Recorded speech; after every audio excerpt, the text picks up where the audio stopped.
Halo, selamat bertemu di channel ini. Channel yang baru gue bikin dan gue nggak tahu gue namain apa channel ini. Di sini ini video pertama dan gue pingin banget buat bikin sesuatu yang produktif untuk waktu-waktu luang yang gue biasa gunakan untuk doom scrolling. So sekarang gue pengen doom scrolling bersama kalian. Ayo kita lihat orang-orang pada ngomongin apa sih di thread.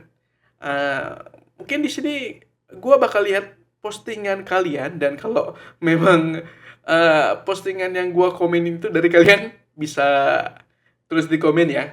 Oke, langsung aja. Postingan pertama dari Ica Gwen. Lucu banget di like keluar panda. Di like keluar panda apanya nih? Postingannya. Coba kita like. Bukan. Itu keluarnya ghost hantu. Jadi nggak usah kita like. Apa yang keluar panda? Ada yang komen? Nggak. Balik lagi nggak jelas. Oke, turun lagi. Diorita DP. Berulang kali diajari, diagnosis topis brain tumor itu supra atau infratentorial.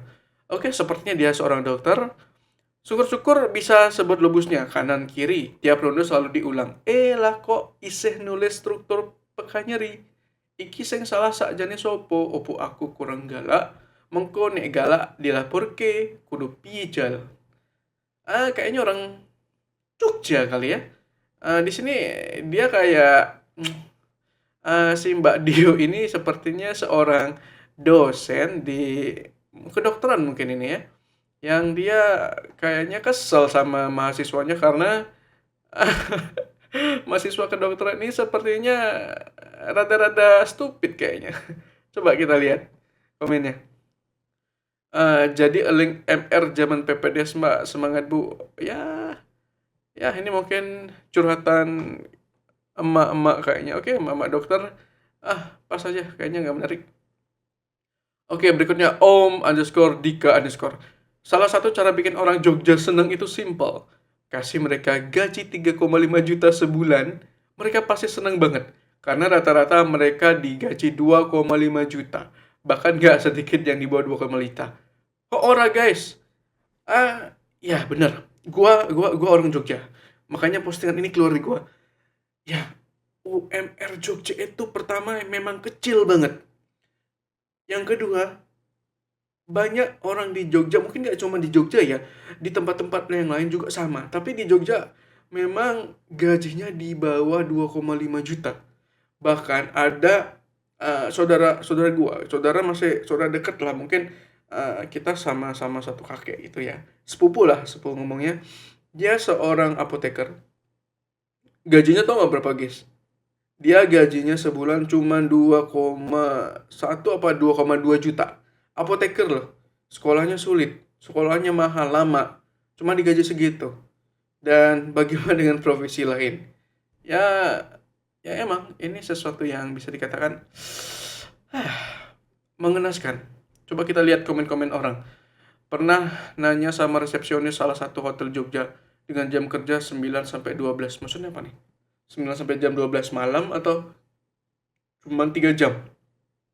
Oh, jam kerja 9 sampai 12 jam. Mereka digaji 1,5 tanpa makan BPJS.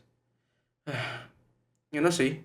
Memang itulah bisa dikatakan jeleknya di Jogja. Jogja itu biaya hidupnya gede banget loh guys. Itu biaya hidupnya itu sama kayak di Jakarta ataupun sama kayak di Bali. Cuman eh, gajinya itu loh. Gajinya itu nggak menyesuaikan sekali. Ini gua saat ini tinggal di rumah mertua. Jujur di rumah mertua, cuman rumahnya ini memang nggak ditempatin. Jadi rumah kosong dan daripada kosong, mertua gua di Bandung. Dia punya rumah di Jogja dan kosong, akhirnya gua tempatin. Tanah di sekitar rumah mertua gua ini dulu sekitar 3 tahun yang lalu harganya sekitar 1,5 juta, ada di pinggiran kota Jogja per meter. Tapi sekarang tahun ini itu sudah sekitar 4 juta per meter. Jal, gimana cara orang Jogja punya rumah kalau kayak gini? Sedangkan gajinya itu di bawah UMR. Gaji gua UMR. So, gue sampai saat ini masih bingung cari pendapatan di mana lagi. Oke, sekedar seperti itu. Oke, kemudian turun lagi, sebenarnya sudah bener katanya Ferdi Radianto. Sebenarnya sudah bener sih UMR di Jogja itu murah, karena Jogja dari awal bukan didesain sebagai kota bisnis, tapi kota pendidikan, wisata dan budaya jadi wisata dan budaya. Jadi kalau merantau dengan tujuan cari duit, ya jangan ke Jogja. Cuman menurut saya, kasihan juga kalau UMR 2 juta. Itu duit 2 juta untuk sekarang sudah tidak layak untuk biaya makan 1 bulan sekeluarga, belum biaya lain-lainnya. Bener. Kalau dilihat-lihat misalnya tuh kos-kosan bilang ya, kos-kosan aja sebulan ya 500 sampai 750 kalau Pasutri ya. Pasutri bisa 1 jutaan kalau memang yang layak seperti itu. Kalau memang nggak layak ya mungkin 500 ribu ada. Cuman 1,5 juta buat hidup sebulan tuh dapat apa? Habis ya mungkin kalau bisa ngirit ya. Cuman yang namanya manusia nggak mungkin kita hidup dengan kebutuhan primer makan doang kan. Pasti ada jajan-jajannya, beli paket sebagai macam. Ya itulah PR bagi ya pemerintah di Jogja untuk bantu dari masyarakatnya. Oke lanjut, mungkin ini komen terakhir di postingan ini. Pak D underscore YP, saya orang Jogja, kalau di Jogja tapi ngarepin gaji apalagi patokan UMR ya most likely jadi miskin toh. Pilihan cuman ngewarisin duit ortu, kalau gua kayaknya belum. Yang kedua, nyari kerja ke tempat lain dengan jangan UMR dong, at least 10 kali UMR lah. Kalau kerja, buka usaha, DLL monggo diterusin sendiri. Pensiun simple life di Jogja, adventurous life di Michigan. Maksudnya apa nih? Adventurous life di Michigan. Oke, black aja deh. Ya intinya orang Jogja itu miskin-miskin semua. Enggak semuanya sih, tapi kayak orang asli Jogja rata-rata miskin karena terjebak di lingkaran setan kemiskinan Jogja. Yang di Jogja yang kaya-kaya itu biasanya pendatang atau memang keturunan kaya. Tapi memang ada kok yang kaya beneran dari hasil kerjanya sendiri. Cuman cerita orang Jogja termasuk gua.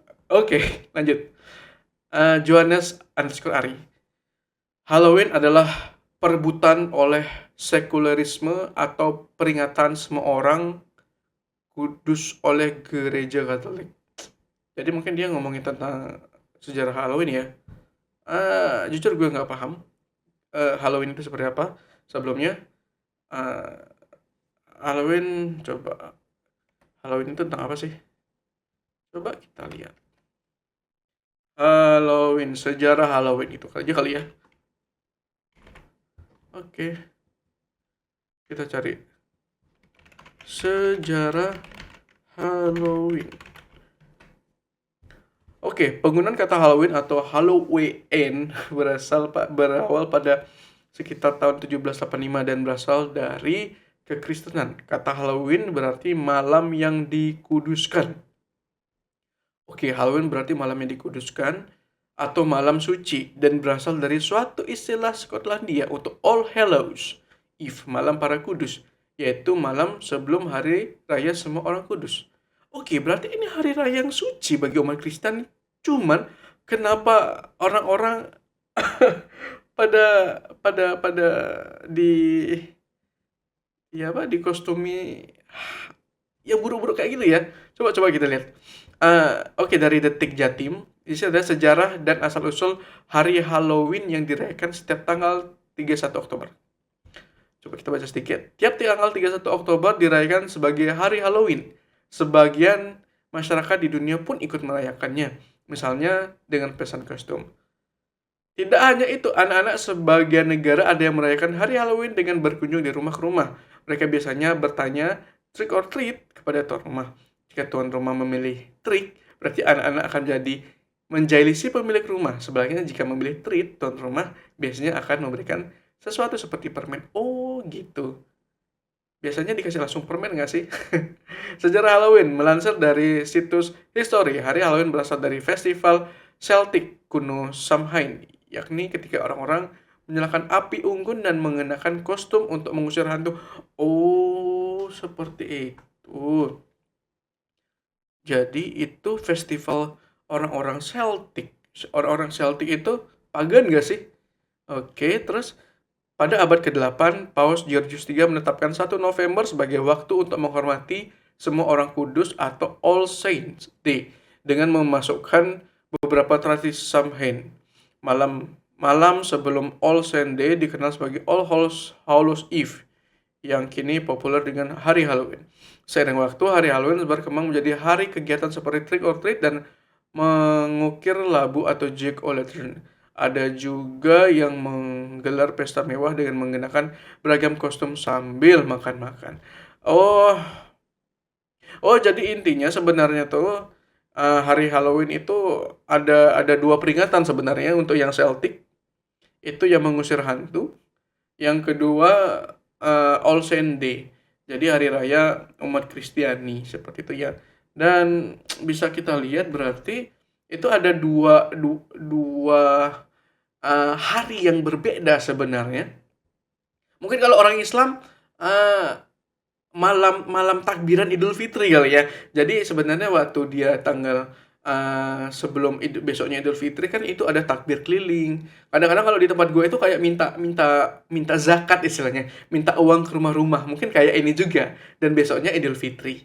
Ya mungkin seperti itu. Jadi eh, memang dia hari Halloween itu memperingati hari kekristenan. Cuman memang masih ada sesuatu budaya yang berlangsung. Oh seperti itu ternyata. Oke deh, new knowledge, trick or treat. Lanjut, God Usopp. In Vivi's bad future, she become a celestial dragon. Oke, gua suka One Piece. Kalian ada suka One Piece? Oh jadi, eh oh ya ini kalau nggak salah, jadi Oda pernah bikin kayak suatu di SBS ya, gimana masa depan kru topi jerami. Jadi krunya pada saat mereka menjadi di masa depan mereka mendapatkan apa yang mereka mau, dan di masa depan ketika mereka gagal mendapatkan itu. Jadi waktu di salah satu alternate-nya bad future-nya ya, ternyata Nami jadi Celestial Dragon dengan pakai bajunya mereka. Kasian banget ya, umur 40 tahun dia jadi eh segini, ya pirates pada umumnya, terus usia 6 tahun 60 tahun malah jadi Celestial Dragon. Gimana ceritanya coba dari bajak laut jadi Celestial Dragon? Oke. Oh, ini yang komen orang bule semua nih. Fuck happened in them 20 years. I don't know why this nigga changed bone structure like that. Oke. Oke. Sekedar pengen One Piece. Oke, beratnya Fusionist Not Jazz. Ternyata mereka seumuran. Oh, jadi ini tokoh-tokoh dunia ya disandingkan dengan tokoh-tokoh kita di Indonesia. Yang pertama mulai dari mantan wakil presiden kita Bapak Ma'ruf Amin. Kemudian di kanannya ini tuh yang vokalisnya The Beatles nggak sih? Gue lupa. Ah, sama-sama tua mukanya. Menurut gue bahkan Ma'ruf Amin tuh lebih seger nggak sih mukanya? Iya, lebih seger mukanya. Oke, next. Rocky Gerung sama siapa? Tidak tahu. Tapi di sini ya memang Rocky Gerung nampak lebih tua. Ya mungkin karena dia banyak mikir kali ya dan banyak marah-marah. Oke, next. Wah, Bapak kebanggaan kita Pak Purbaya, dan yes, salah satu aktor yang kita sukai, Keanu Reeves, si Pak John Wick. I think keduanya ini sama-sama awet muda. Pak Purbaya awet muda, Keanu Reeves pun awet muda juga ya. Jadi gue kira nggak ada yang tua kok di sini. Wah, oke, skip next. Oke, berikutnya Pak Anies Baswedan dan siapa ya di kanan? Gak tahu. Siapa lagi nih? Oh, Pak Tom Lembong dan aduh, siapa namanya ini kan gua lupa. Tapi gua tahu sih. Oke. Wah, ini sama-sama muda. Pak Tom Lembong. Ya mungkin Pak Tom Lembong lebih agak tua ya mukanya ketimbang yang artis ini. Cuman I think they both cool, handsome. Eh, nah kan dia nih, M. Reza baru mau nanya itu Bon Jovi apa Mick Jagger. Nah iya kan, vokalisnya Beatles tuh Mick Jagger. Tapi nggak tahu, oh ya Mick Jagger, bener dia fusionis not jazz. Koreksi Ma'ruf Amin dan Mick Jagger. Ada nama-namanya kah? Wait, ya wes nggak tahu nih. Oh, Mick Jagger The Beatles. Oke, next. Ultra Kill Blast Friday. Oh. Oh iya, ini video ini gua tag tanggal 1 November dini hari. Dan iya, ini Halloween. Jadi temanya memang Halloween. It's menjijikan. Pak Purbaya, nggak tahu apakah benar ini akunnya Pak Purbaya. Kalau iya, baca. Mr. Boom. I see cats, I see, I click follow. Kalian ada yang suka kucing juga nggak? Oke, next. Next kita QRC. Lucu nggak? Coba pencet love-nya. Keluar pumpkin nggak? Keluar pumpkin, it goes. Not pumpkin. Oke. Next. Cameron Doctors. One Piece thread. One Piece suruh actor say he visit Oda's place every 2 weeks and Oda give him a massive white bird figure. Berarti yang pemeran Zoro ini tinggalnya di Jepang ya? Setiap 2 minggu dia ke rumahnya Oda. Dan kalau gua jadi Oda, bosen nggak ya? Eh, Oda itu sibuk banget nggak sih? Dan orang ini main ke rumahnya Oda. Oda marah nggak ya? Ya mungkin Oda orangnya welcome ya. Jadi, oke. Coba ada yang komen nggak? Dia dikasih patung Whitebird gara-gara main ke sana and it's cool. The One Piece is real. Ya ini kalau nggak salah nih kata-katanya Whitebird waktu dia mati di Marineford nggak sih?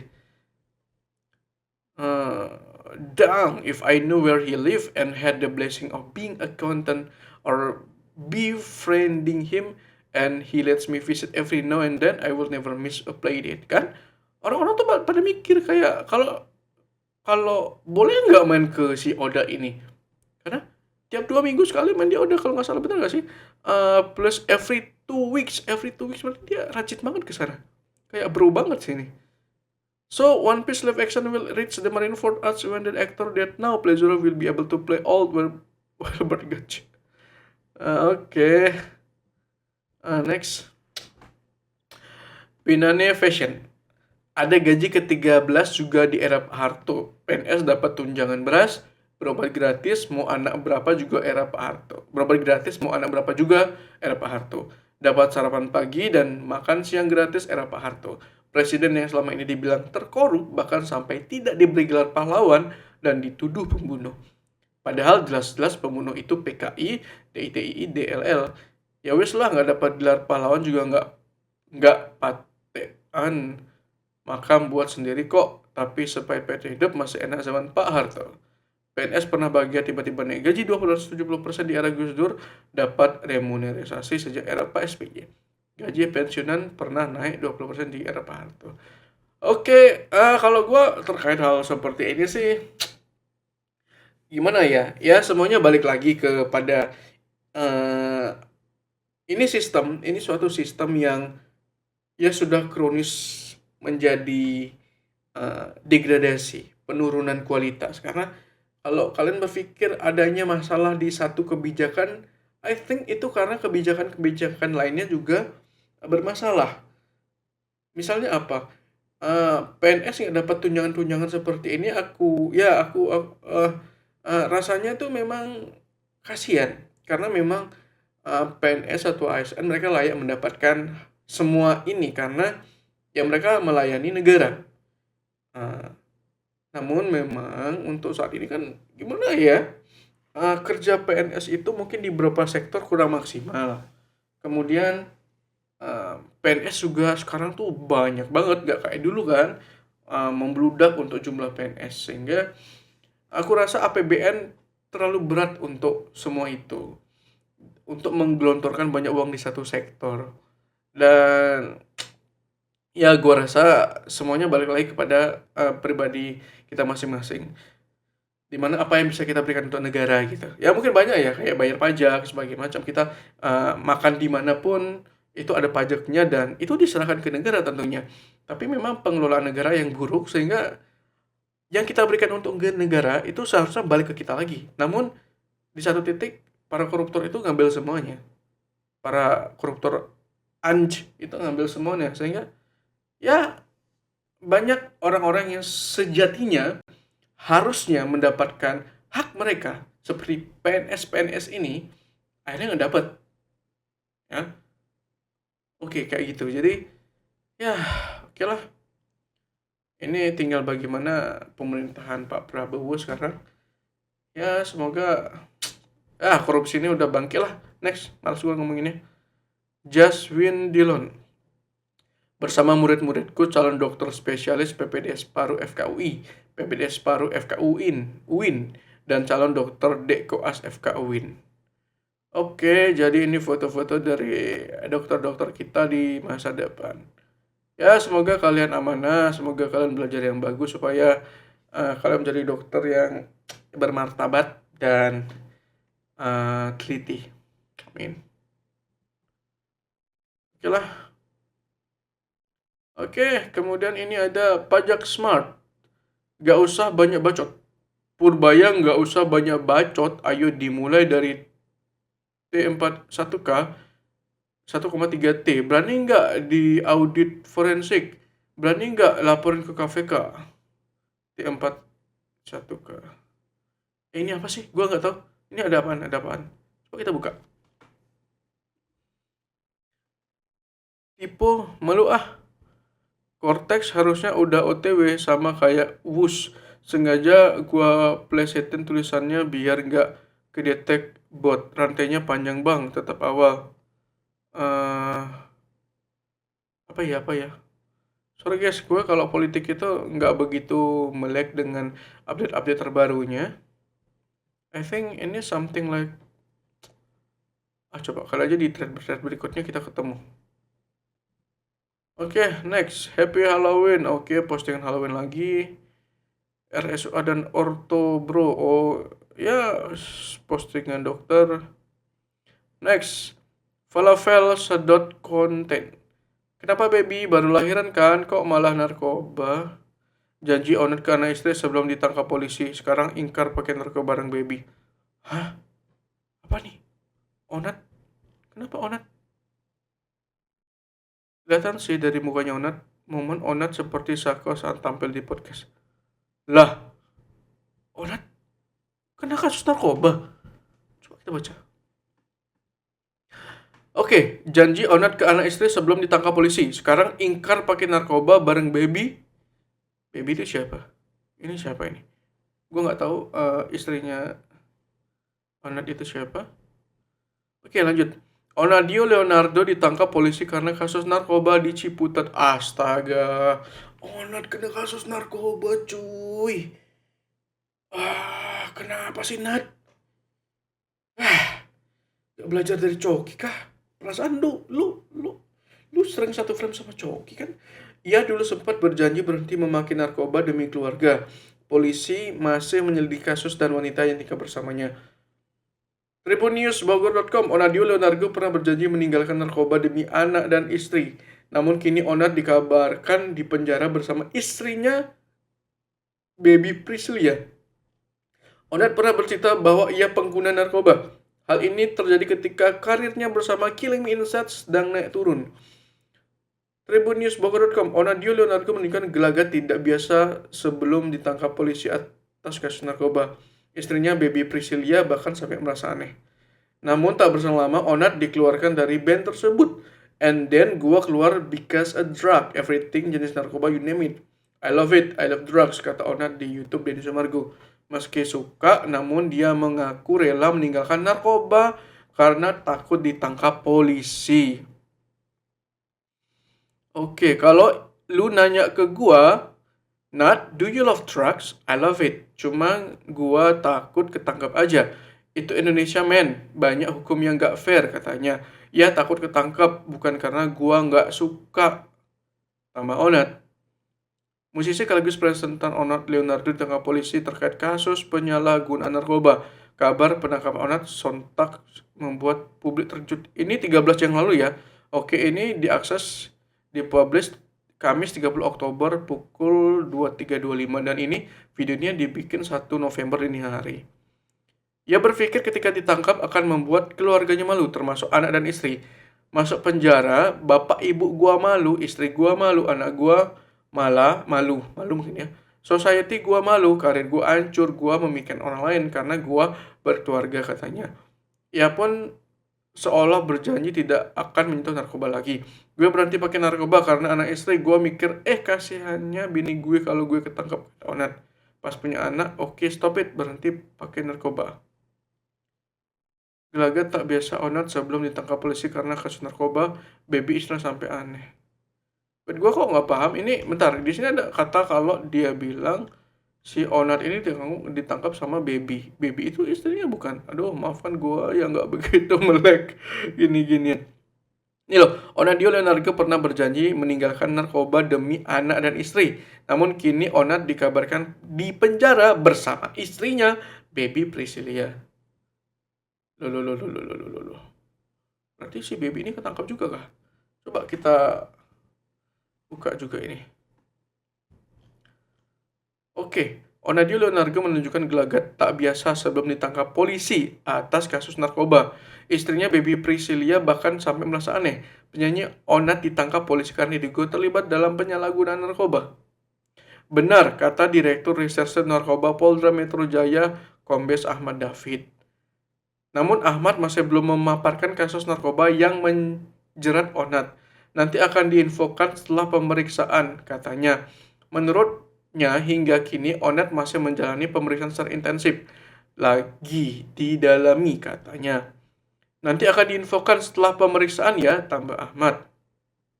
Onado Leonardo dikenal sebagai vokalis band Killing Inside yang mengawali karirnya. Oke. Onat memiliki istri bernama Baby Priscilia atau Baby Leonardo. Mereka memiliki 2 orang anak. Oke. Berarti Baby ini istrinya ya, nama istrinya ya. Oke. Bahkan anak keduanya juga baru lahir beberapa waktu lalu. Lewat akun Instagram, Baby sempat menunjukkan gelagat tak biasa Onat sebelum ditangkap polisi. Gelagat kayak apa? Oke. Ini ada yang aneh. Menurut kalian ada nggak tiap saat tuh ngomong I love you gitu? Menurut gue sih aneh sih, kata Baby di video. Dia menganggap pernyataan perasaan itu hanya diucapkan di waktu tertentu saja. Kayak ngomong I love you tuh yang penting-penting aja gitu, nggak tiap hari. Nih, lu lihat ya abis ini ya, bawel katanya. Tak berselang lama, Onat pun datang. Kenapa sih lu jarang ngomong I love you gitu, tanya Onat. Ya karena emang jarang, karena emang harus bermaksud kan, jawab Baby. Baby menganggap sikap Onat demikian justru janggal. Kamu tiap hari nggak kayak gitu maksudnya? Tiap hari kayak nggak maksud katanya. Oke. Tiap hari aku mencintai kamu. Kamu kapan ngomong I love you? Tanya Onat. Baby mengatakan mengucapkan perasaannya jika memiliki maksud tertentu. Kalau aku lagi bermaksud, memang aku lagi sayang banget sama kamu. Kata Baby, kenapa aneh banget deh lu sumpah. Ya, sampai akhirnya Onat tetap melakukan juga I love you, ucap Onat. Love you deh, jawab Baby. Beberapa waktu lalu, Onat memang pernah secara terbuka menceritakan masa kelalamnya. Oh ya, ini ya, cerita tahu tadi itu ya. Oke deh. Jadi Onat, wah, aduh, bingung gue. Ini seriusan berarti Onat kena kasus narkoba. Wah. Tapi kok nggak ada yang komen ya? Ini beneran atau gimana sih? Coba kita telusuri. Oh, internet lihat lagi. Threads. Tapi lu bisa kalau orang ciri-ciri narkoba. Jangan terlalu excited, biasa aja. Jangan terlalu berapi-api gitu. Bintang tamu sebelumnya biasa aja soalnya. Yang kelihatan ya. Berarti ibu tahu dong ciri-ciri orang yang narkoba ya. Kalau dia Ya. sedang aktif pakai kan ada ciri-cirinya gitu ya. Tapi kalau sudah beberapa lama nggak pakai, sudah pulih nggak kelihatan. Tapi biasa. Gitu ya. Saya biasa dong. Tapi kalau gue sih ngelihatnya itu ciri, tapi tidak bisa ngejudge orang lah. Iya. Bukan berarti Iya. setiap orang yang Kan begini bisa aja pasti kebetulan di Iya. suatu saat yang bersamaan orangnya emang lagi pilek. Lagi gatel kan ya, Bu. Betul. Sama habis repet. Serepet. Apa itu? Serepet. Apa? Enggak tahu juga. Habis Nggak serepet. tahu gue. Iya. Emang Bisa kalau- pakai hidung, set. Kalau Gitu yang ya. ibu Oh, si akun Flowsweet ini dia mau kelihatan sih dari mukanya Onat. Tapi enggak kok, gua rasa ini bukan Onat lagi make, dia kan lagi nyontoin aja. Bukan kayak make gitu, dia cuma nyontoin aja kayak ya mungkin Onat. Coba kita lihat ya, dari Polda Metro Jaya belum ngasih rilis conference juga kan. Udah tunggu aja deh. Tapi wow, really? Onat kena kasus narkoba? Padahal dia udah sama Habib Ja'far ya. Tapi bisa kena juga dia. Oke deh, kita tunggu aja. Kali aja memang ini ada kesalahpahaman atau sebagainya macam. Ya semoga Onat tidak sampai lah. Ya gue suka nonton Onat. Onat tuh kayak orang yang open dan nice guy. Ya, oke deh. Oke, I think kabar terkait Onat itu menjadi akhir dari video kita kali ini, dan ya kita akan bahas video-video berikutnya di postingan-postingan berikutnya di video-video berikutnya. Oke, bye.